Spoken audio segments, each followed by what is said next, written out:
सावित्री सौंदर्य, बुद्धिमत्ता आणि निष्ठेचं मूर्तिमंत रूप.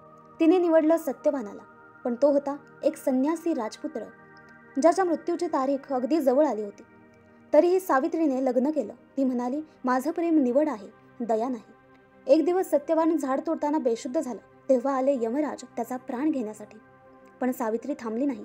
ती चालत राहिली यमराजांच्या मागे. ती न थकता यमाशी संवाद करत राहिली, प्रेम, धर्म आणि नीतीचा अर्थ सांगत. यमाने अनेक वेळा सावित्रीस परत जायला सांगितलं, पण तिने साफ नाकारलं आणि तिने पतीबरोबर जाण्याचा हट्ट धरला.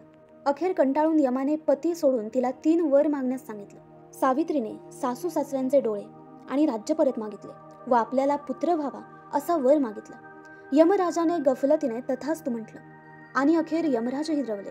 सावित्रीच्या श्रद्धा, शुद्ध प्रेम आणि धैर्याने प्रभावित झाले. तेव्हा त्याला वचनबद्ध झाल्याची आठवण झाली व सत्यवानाचे प्राण परत करावे लागले.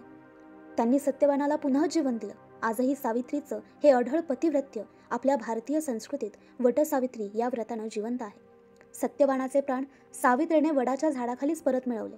म्हणून ज्येष्ठ महिन्यात पौर्णिमेला स्त्रिया वडाच्या झाडाची पूजा करून उपवास करतात व वटसावित्री व्रत आचरतात.